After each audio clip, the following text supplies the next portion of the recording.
जय हिंद इंडिया। मैं आ गया हूँ आज एक नए करंट अफेयर टॉपिक के साथ, जो कि एग्जाम प्रोस्पेक्टिव से तो जरूरी है ही, साथ ही साथ कॉमन अवेयरनेस के लिए भी बहुत ही इंपॉर्टेंट टॉपिक है। तो आज हम बात करेंगे बेसिकली इंडिया और म्यांमार के रिलेशन के बारे में। तो ये इंटरनेशनल रिलेशन का एक बहुत ही इंपॉर्टेंट टॉपिक है, जो कि इंडिया के पड़ोसी देश म्यांमार के साथ कैसे रिलेशन है उसके बारे में हम बात करेंगे। और उसमें हम हिस्ट्री से लेकर के प्रेजेंट तक पूरा डिस्कस करेंगे, मतलब स्टार्टिंग से लेकर के अभी तक के बारे में प्रॉपर डिस्कशन करेंगे ना। ये चीज़ें न्यूज़ में क्यों है, इंडिया और म्यांमार के जो रिलेशन है या म्यांमार से रिलेटेड जो न्यूज़ आपका डेली न्यूज़ में देख रहे होंगे, तो वो बेसिकली न्यूज़ में क्यों है, वो सब चीज़ें हम भी ब्रीफ में डिस्कस करने वाले हैं ना। बस वीडियो में आगे बढ़ने से पहले पर मैं आपको कंफर्म करना चाहता हूँ म्यांमार से रिलेटेड कुछ इन्फॉर्मेशन, क्योंकि आपको अगर स्टार्टिंग से ही पिक्चर क्लियर रहेगी कि म्यांमार कहाँ पे है, क्या है, वो सब आप ज़्यादा बेहतर समझ पाएंगे। ठीक है, तो म्यांमार के बारे में अगर मैं बात करूँ तो म्यांमार का नाम Republic of the union of Myanmar है। इसको बर्मा भी बोलते हैं। ये कहाँ पे है, ये साउथ ईस्ट एशिया में है। ओके, और ये लार्जेस्ट कंट्री है साउथ ईस्ट एशिया की। और इसकी पॉपुलेशन की अगर मैं बात करूँ तो 54 मिलियन इसकी पॉपुलेशन है 2017 के अकॉर्डिंग, मतलब ये डाटा 2017 के हिसाब से मैं आपको बता रहा हूँ। म्यांमार के बॉर्डर की बात करूँ तो म्यांमार का बॉर्डर है बांग्लादेश, इंडिया है जो कि नॉर्थ वेस्ट में है, चाइना है नॉर्थ ईस्ट में, लाओस और थाईलैंड है ईस्ट और साउथ ईस्ट में, और अंडमान सी और बे ऑफ बंगाल की बात करूँ तो साउथ एंड साउथ वेस्ट में है। इस कंट्री का कैपिटल है नाइपीदिउ। ओके, लार्जेस्ट सिटी कौन सी है, एंगोन। ठीक है, तो ये आपको पता होना चाहिए। कुछ बेसिक इंपॉर्टेंट पॉइंट्स होते हैं जो कि एग्जाम प्रोस्पेक्टिव से बहुत इंपॉर्टेंट होते हैं। जैसे कैपिटल आपको पता होना चाहिए, बिगेस्ट सिटी कौन सी है, कौन से कॉन्टिनेंट में है, तो बेसिक इन्फॉर्मेशन आपको होनी चाहिए ना। अगर मैप के हिसाब से मैं आपको बताऊँ कि म्यांमार कहाँ पे है, तो आपको दिख रहा होगा ये है म्यांमार। ठीक है, ये है इंडिया, ये है नेपाल, ये है चाइना, ये है थाईलैंड, यहाँ पे नीचे वियतनाम और नीचे आएंगे मलेशिया। तो बेसिकली हमें आज जानना है म्यांमार और इंडिया के रिलेशन के बारे में बात करेंगे हम। ठीक है, आपको पता होना चाहिए म्यांमार इंडिया के किस साइड है। ओके, यहाँ पे कुछ और इंपॉर्टेंट इन्फॉर्मेशन है अगर आपको बताऊँ तो एम्बेसी की अगर मैं बात करें तो एम्बेसी ऑफ इंडिया कहाँ पे है, एनगो में। और जो म्यांमार का हाई कमीशन है वो न्यू दिल्ली में है। तो म्यांमार की तरफ से जो अपॉइंटेड है हाई कमिश्नर, उनका नाम क्या है, मोई क्यू ओंग। और इंडिया की तरफ से हैं श्री सौरभ कुमार। ओके, और अगर मैं आपको पूरे ग्लोब में बताऊं कि कहाँ पे लोकेटेड है इंडिया और म्यांमार, तो आपको दिख रहा होगा ये है इंडिया और ये है म्यांमार। ओके, अब यहाँ पे आप देख रहे होंगे ये चीज़ें न्यूज़ में क्यों हैं, ये भी आपको जानना जरूरी है, क्योंकि जनरली मैं जिन टॉपिक्स में वीडियो बनाता हूँ वो जो न्यूज़ में होती है वही बनाता हूँ। आपको पता होना चाहिए कि न्यूज़ में क्यों है। आपको सामने स्क्रीन में एक आर्टिकल दिख रहा होगा, foreign secretary to visit Myanmar on December 22-23, first high level trip since coup. तो इसमें सबसे इंपॉर्टेंट चीज़ आपको ये पता होना चाहिए कि फॉरेन सेक्रेटरी जो है इंडिया के, वो म्यांमार की विजिट में है। तो फॉरेन सेक्रेटरी कौन है, अभी बेसिकली आपको ये पता होना चाहिए फॉरेन सेक्रेटरी कौन है, हर्षवर्धन श्रृंगला। तो वो अभी रिसेंटली दिसंबर 22 और 23 के बीच में म्यांमार गए हुए थे, उसी के बारे में ये न्यूज़ में है। ठीक है, यहाँ पे एक और आर्टिकल दिख रहा होगा, unlikely the West India can not isolate Myanmar due to geopolitical reason. तो इसका मतलब ये है कि जैसे वेस्ट ने म्यांमार के ऊपर जैसे सैंक्शंस लगा रखे हैं यूएसए वगैरह ने, और उसको अवॉइड कर रहे हैं, आइसोलेट करके रखा है, ऐसे इंडिया आइसोलेट नहीं कर सकता। उसके पीछे बहुत सारे रीज़न है जो कि मैं आगे आपको बताऊंगा। ठीक है, वीडियो बेसिकली थोड़ा लंबा रहने वाला है क्योंकि मैं सारी इन्फॉर्मेशन आपको ब्रीफ में देने जा रहा हूँ। ओके, तो वीडियो को एंड तक जरूर देखिएगा क्योंकि वीडियो बहुत ही फ्रूटफुल डिस्कशन रहने वाला है। ओके, यहाँ पे आपको दिख रहा होगा foreign secretary Harshvardhan Shringla visit Myanmar December 2023। Okay, 2021 में 22 और 23 दिसंबर को हर्षवर्धन श्रृंगला जी कहाँ गए थे, म्यांमार। ओके, म्यांमार ये फर्स्ट टाइम गए हैं जब से यहाँ पे कू हुआ है, मतलब जब यहाँ पे जब से आर्मी रूल आया है, वहाँ की जो गवर्नमेंट थी उसको जेल में डाल के आर्मी ने अपना हाथ में पावर ले लिया है, तब से 1 फरवरी को बेसिकली ये हुआ था। उसके बाद से तख्ता पलट होने के बाद पहली बार किसी भी कंट्री के, जो डेमोक्रेटिक कंट्री है उस कंट्री के कोई भी ऐसा हाई लेवल टॉक के लिए गया है। ओके, तो ये बहुत ही इंपॉर्टेंट हो जाता है। अभी तक किसी भी फॉरेन कंट्री के जो कि हाई लेवल टॉक के लिए डेमोक्रेटिक कंट्री से कोई नहीं गया है। नो, यहाँ पे कुछ और इंपॉर्टेंट चीज़ें मैं आपको बताता हूँ। इस विजिट में basically Shringla emphasis India interest in seeing Myanmar's returns to democracy, democracy के बारे में बात करी है और सिक्योरिटी कंसर्न से रिलेटेड भी बात की है। India provide 10 lakh dose of कोविड-19 वैक्सीन, तो कोविड की वैक्सीन देने की बात कही है, और 10,000 टन राइस और वीट प्रोवाइड कराएगा म्यांमार को इंडिया। ओके, यहाँ पे लिखा है Harsh Shringla raise security concerns with Myanmar military junta. तो जो म्यांमार की मिलिट्री उससे सिक्योरिटी कंसर्न्स के बारे में भी बात की है। तो ये चीज़ें बहुत इंपॉर्टेंट हो जाती हैं क्योंकि इन चीज़ों से डायरेक्ट क्वेश्चन आने के चांसेस रहते हैं, क्योंकि जब हम कोई भी चीज़ न्यूज़ में होती है उसको हम ब्रीफ में टॉप टू बॉटम डिस्कस करते हैं आपसे, क्योंकि कोई भी डाउट आपके माइंड में नहीं रहना चाहिए, किसी भी पॉइंट से क्वेश्चन आ जाए आप अटेंड कर पाओ। ओके, तो चेयरमैन अभी है जो state administration council prime minister हैं, उनका नाम क्या है, मिन होंग इलिंग, ठीक है। उन्होंने फॉरेन सेक्रेटरी हर्षवर्धन सिंगला जी से फ्रैंकली उन्होंने अपने व्यूज़ एक्सचेंज किए हैं, ओके। और बेसिकली उन्होंने किसके बारे में बात की है, काउंटर टेररिज्म, ट्रेड से रिलेटेड, एग्रीकल्चर से रिलेटेड, वैक्सीन से रिलेटेड, सिक्योरिटी से रिलेटेड, इनके बारे में उन्होंने ब्रीफ में बात करी है, ओके। उन्होंने जो ट्रेड है बेसिकली बायलेटरल ट्रेड से रिलेटेड अगर बात करें तो जो मैरीटाइम प्रोसीजर है, मैरीटाइम का ट्रेड है उससे रिलेटेड, या कॉपरेशन जैसे मान लीजिए कोई डेवलपमेंट हो रहा है बॉर्डर रीजन में उससे रिलेटेड, और इन्वेस्टमेंट से रिलेटेड जो भी कंपनीज हैं उनके इन्वेस्टमेंट से रिलेटेड, ये सारी बातें बात की गई है और बायलेटरल ट्रेड को और स्ट्रॉन्ग करने की बात की गई है। यहाँ पे आपको एक और इम्पॉर्टेंट चीज़ मैं बताना चाहता हूँ कि म्यांमार इंडिया के लिए इतना इंपॉर्टेंट क्यों है, मतलब बाकी कंट्रीज़ विजिट में नहीं गई बट इंडिया विजिट में गई, ऐसा क्यों, क्या इतना इंपॉर्टेंट है, तो मैं आपको बताना चाहूँगा कि जो इंडिया का बॉर्डर है वो 1600 किलोमीटर बाउंड्री है विद म्यांमार, ओके। तो ये सिक्योरिटी बहुत ही इंपॉर्टेंट कंसर्न हो जाता है यहाँ पे।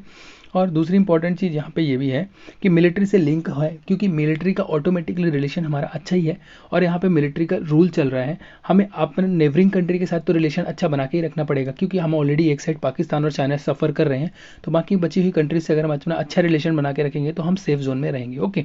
नाउ यहाँ पे एक और इम्पॉर्टेंट चीज़ है, इंडिया ने बहुत सारा इन्वेस्टमेंट कर रखा है, बहुत सारे प्रोजेक्ट चल रहे हैं इंडिया के, जैसे ये हो गया इंडिया मलेशिया थाईलैंड एक हाईवे बन रहा है, और भी बहुत सारे प्रोजेक्ट हमारे इंडिया के चल रहे हैं, ओके। तो इन प्रोजेक्ट्स के चलते हमें उससे रिलेशन अच्छा बना के रखना जरूरी है। यहाँ पे एक और इम्पॉर्टेंट चीज़ मैं आपको बताना चाहूँगा, जो रिफ्यूजी क्राइसिस चल रहा था म्यांमार में, तो वो रिफ्यूजी को कंट्रोल करने के लिए भी अच्छे रिलेशन बना के रखना जरूरी है। और जो अगर मान लो एक इंपॉर्टेंट चीज़ यहाँ पे ये है कि अगर हम मान लो म्यांमार के साथ अच्छा रिलेशन नहीं रखते हैं लेकिन चाइना अच्छा रिलेशन रखता है, तो डेफिनेटली म्यांमार चाइना की तरफ लीन हो जाएगा और इंडिया को अवॉइड करेगा या इंडिया को इंपॉर्टेंस नहीं देगा, इससे ऑटोमेटिकली इंडिया की वैल्यू कम हो जाएगी। तो हमारा काम ये है कि चाइना करे जो करे, हमें उससे प्रॉब्लम नहीं है, बट हमारा जो ड्यूटी बनता है या हमारा जो इंपॉर्टेंस बनता है उसको हमें फॉलो करना चाहिए और हमें अच्छे रिलेशंस बना के रखना चाहिए, जिससे कोई भी नेबरिंग कंट्री एटलीस्ट हमारे अगेंस्ट तो नहीं जाए, है ना। इन सब चीज़ों को ध्यान में रखते हुए हमें वो ये सारे काम करना पड़ता है कि हमें नेबरिंग कंट्री से अच्छे रिलेशन बना के रखना है ना। इंडिया एक रीजनल लीडर भी कहा जा सकता है, जो एशिया कंटिनेंट में, मतलब अगर मैं बात करूं आपको तो इस पर्टिकुलर लोकेशन में सराउंडिंग में इंडिया को एज अ लीडर ट्रीट किया जाता है। जैसे आप देखे होंगे बिम्स्टिक हो गया, सार्क हो गया, तो इनमें जो इंडिया को एज अ लीडर देखा जाता है, ओके। इसलिए भी इंडिया को जाना बहुत ज़रूरी हो गया है ना। यहाँ पे मैं कुछ एक इंपॉर्टेंट इन्फॉर्मेशन और बताना चाहूँगा, जो कि आपने देखा होगा मिलिट्री कू से रिलेटेड। म्यांमार में 1 फरवरी 2021 को जो डेमोक्रेसी से गवर्नमेंट सेलेक्ट की गई थी या इलेक्ट की गई थी, उसको हटा करके मिलिट्री रूल लाया गया था, ठीक है। मिलिट्री कूप इन म्यांमार कब हुआ था, ये 1 फरवरी को हुआ था, तो ये आपको पता होना चाहिए। उसके बारे में मैं और आपको ब्रीफ में बताऊँगा, ठीक है। यहाँ पे आपको दिख रहा होगा कि फैब में 1 फैब को ये हुआ था, 1 फैब को मिलिट्री डिटेंशन हुआ था आंग सान सूकी का, और वहाँ पे 1 फरवरी को मिलिट्री ने डिक्लेयर कर दिया था स्टेट इमरजेंसी, ओके। तो ये आपको पता होना चाहिए। यहाँ पे कुछ मैं इन्फॉर्मेशन आपको आंग सान सूकी जी के बारे में बताना चाहूँगा। 2010 में ये 15 साल डिटेंशन के बाद बाहर आई थी, 2016 में ये इलेक्ट हुई थी, ओके। 2015 में बेसिकली ये इलेक्ट हुई थी, एनएलडी इनकी पार्टी थी, नेशनल लीग ऑफ डेमोक्रेसी। उसके बाद उन्होंने 5 साल तक वो सीट उस पद में रही। उसके बाद 2020 में जब दोबारा इलेक्शन हुआ तो लैंडस्लाइड विक्ट्री हुई, बहुत अच्छे वोट से जीत के आई, लेकिन 1 फरवरी को इनको अरेस्ट किया गया और इनको ये बोला गया कि जो तुम्हारे वोटिंग है ये फ्रॉड है, ये अच्छे से नहीं हुआ है, इसके कारण से ये सब हुआ है। तो उसके बाद से क्या किया, बैंक वगैरह बंद कर दिए गए और बहुत सारे प्रोसीजर इसमें स्टॉप किए गए और मिलिट्री रूल लगा दिया गया, ठीक है।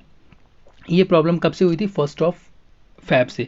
तब से क्या हुआ था, जैसे ये सब चीज़ें जब हो जाती है, डेमोक्रेसी जो रहती है वो ख़त्म कर दी जाती है, तो बाकी कंट्रीज़ क्या कॉपरेट नहीं करती हैं, ओके। यहाँ पे एशियान वगैरह की जो कंट्रीज थी, एशियान जो ग्रुप है, उस एशियान का ग्रुप का मेंबर म्यांमार भी है, तो एशियान कंट्रीज उसकी हेल्प करना चाहती हैं और चाहती हैं कि दोबारा डेमोक्रेसी रिस्टोर हो जाए ना। उसमें इंडिया का क्या स्टैंड है वो आपको पता होना चाहिए, क्योंकि हम इंडियंस हैं, हमें बेसिकली अपना व्यूज़ पता होना चाहिए। कभी एग्जाम में क्वेश्चन आएगा तो आपका एशियान से रिलेटेड ज़्यादा क्वेश्चन नहीं आएंगे, इंडिया का क्या पॉइंट ऑफ व्यू है वो पता होना चाहिए बेसिकली। तो इंडिया ने भी सेम टू सेम इंटरनेशनल जैसे कम्युनिटी ने फॉलो किया, वैसे ही इंडिया ने भी फॉलो किया, क्योंकि सीधी बात है, जो गवर्नमेंट इलेक्टेड है वो जनता के लिए ज़्यादा अच्छा कर पाएगी। मिलिट्री रूल रहेगा तो वहाँ पर ज़्यादा लोग खुश भी नहीं रहेंगे और कोई भी काम डेवलपमेंट का इतना प्रॉपर नहीं हो पाएगा, बेसिकली कंट्री की कोई भी ग्रोथ नहीं हो पाएगी। तो यहाँ पे इंडिया ने भी एशियान बेस्ड ही, जो एशियान ने 5 पॉइंट्स दिए थे उनको फेवर किया। क्या है, immediate question of violence in Myanmar, उसको बंद करना है, ठीक है। Constructive dialogue among all parties concern, ठीक है। एक प्रॉपर मीटिंग बैठाई जाए और बात की जाए। और जो ये है special envoy ASEAN chair shall facilitate mediation, तो जो एशियान है वो मीडिएशन का काम करेगा और सबको बुला के बैठा के आपस में बात करेंगे। ASEAN shall provide humanitarian assistance provide कराने की बात की गई है, okay. Special envoy designation shall visit Myanmar to meet with all parties concern, जो भी पार्टीज हैं उनके मेंबर से मिलने के लिए विजिट किया जाए जिससे वहाँ का माहौल सुधारा जा सके। तो ये एशियान का अप्रोच था, इंडिया ने भी उसी अप्रोच को फॉलो किया है, ओके। नाउ वीडियो में आगे बढ़ने से पहले एक क्वेश्चन है जिसका आंसर आपको वीडियो को पॉज करके देना है। क्वेश्चन ये है कि फादर ऑफ म्यांमार किसको बोला जाता है। बहुत ही इजी क्वेश्चन है, इसका वीडियो को पॉज करके कमेंट बॉक्स में आंसर दीजिए। इसका आंसर वीडियो के एंड में आपको मिल जाएगा, ओके। नाउ हम आगे बढ़ते हैं। अभी यहाँ पे इंपॉर्टेंट पॉइंट ये है, इंडिया म्यांमार रिलेशन के बारे में अगर हम बात करेंगे, ठीक है, जो कि कभी कभी डायरेक्टली हर एग्जाम में पूछा जाता है कि इंडिया का नेबरिंग कंट्री के साथ कैसा रिलेशन है, तो आपको पता होना चाहिए। तो अभी हम आज बात करने वाले हैं इंडिया म्यांमार रिलेशन के बारे में।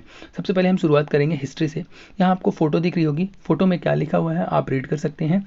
Jawaharlal Nehru with U Win Burmese high commissioner in India, कब का है ये, 23 अक्टूबर 1947 का है। तो 1947 से हमारे रिलेशन चल रहे हैं, okay. India stabilise diplomatic relation after independence from British in 1948। 1948 के बाद इंडिया और बर्मिस के रिलेशन बहुत ही स्ट्रांग रहे हैं, बहुत ही अच्छे रहे हैं। उसके पीछे का रीज़न ये है कि कल्चरल टाइज थी, और इसमें जो हमारे कल्चर से और रिलीजन से लोग रहते हैं कॉमन है, मतलब हमारी बहुत सारी चीज़ें कॉमन है, उनकी कम्युनिटी और हमारी कम्युनिटी में इंडियन कम्युनिटी भी वहाँ रहती है। तो इन सब चीज़ों के कारण हमारे रिलेशन बहुत ही अच्छे थे। और फिर 1951 में इंडिया ने फ्रेंडशिप ट्रीटी साइन कर दिया, उसके बाद भी और अच्छे हमारे रिलेशन हो गए थे, ठीक है।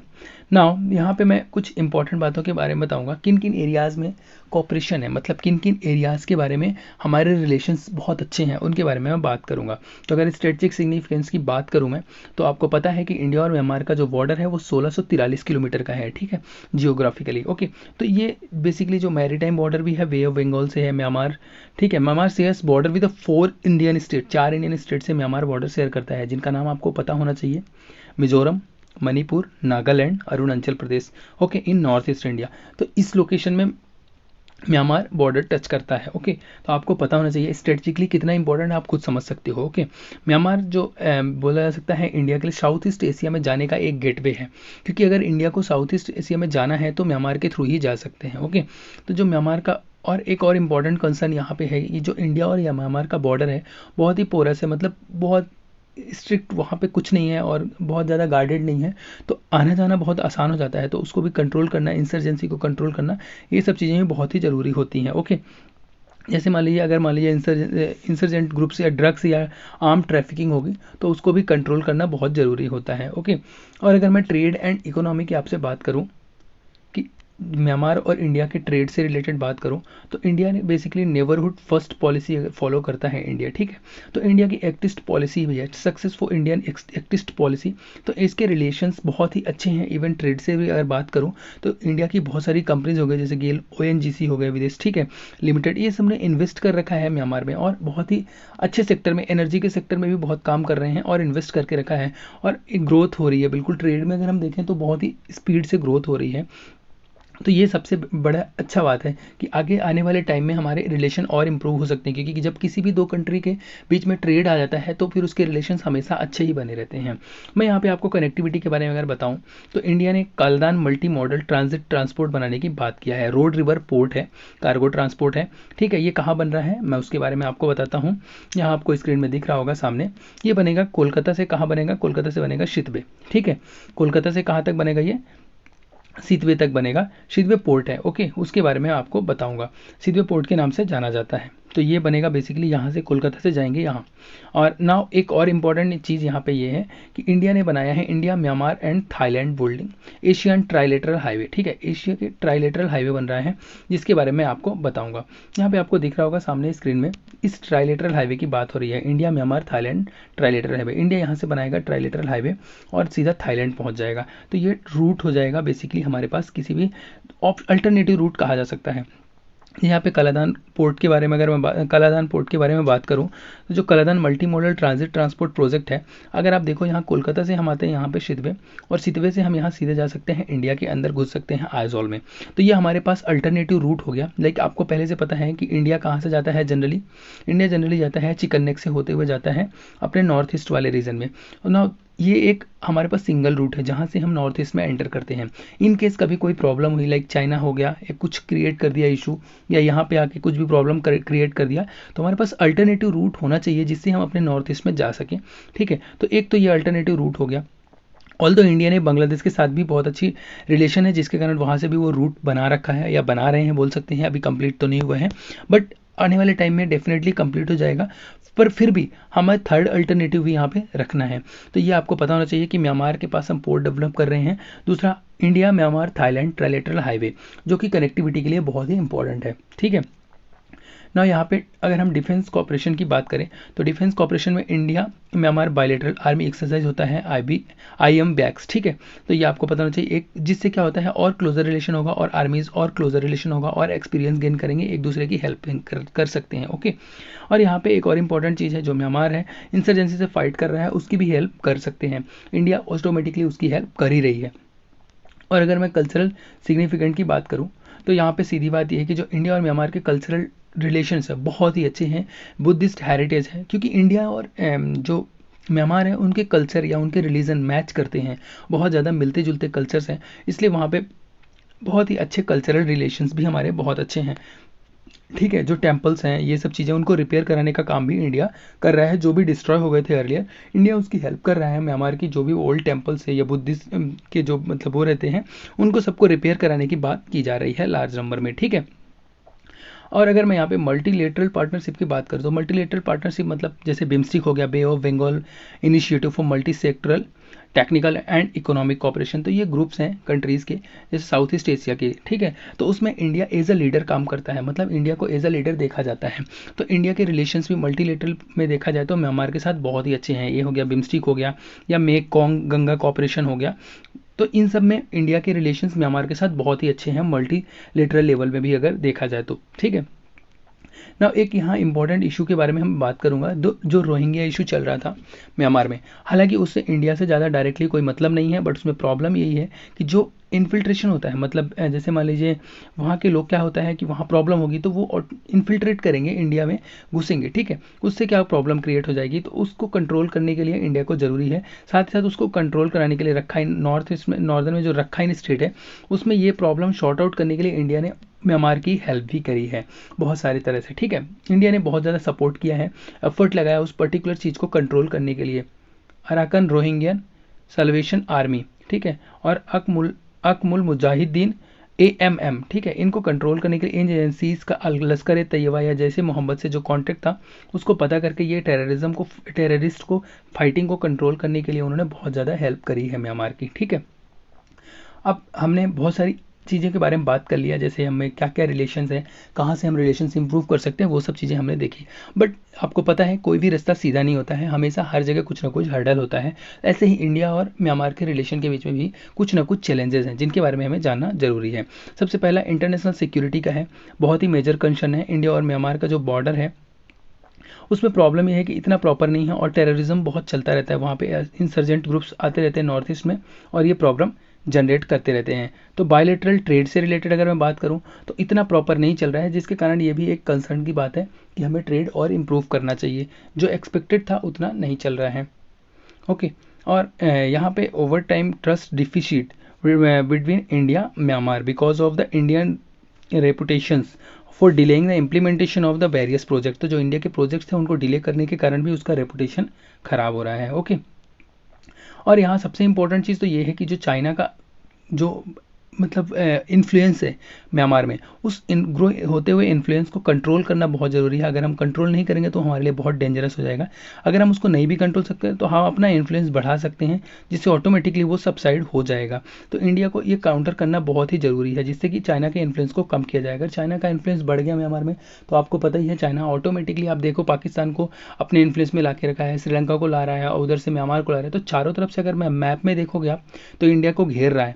तो हमें अपने हिसाब से, समझदारी के हिसाब से रहना पड़ेगा और अगल बगल की जो अड़ोस पड़ोस की कंट्रीज़ हैं उनसे अच्छे रिलेशंस बना के रखने पड़ेंगे।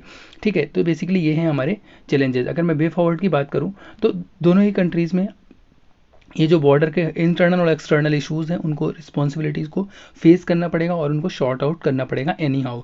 और साथ ही साथ जो एशियान कंट्री है, एशियान जो ग्रुप है, उसके बीच में अगर मैं बात करूँ तो सिर्फ इंडिया और म्यांमार लिंक है आपस में। अगर इंडिया को ज्वाइन करना है या इंडिया को वहाँ पे रिप्रेजेंट करना है तो म्यांमार ही एक लिंक है जिसके थ्रू इंडिया वहाँ पे ज्वाइन कर सकता है या मेंबर बन सकता है या वहाँ पे अपने आप को रिप्रेजेंट कर सकता है।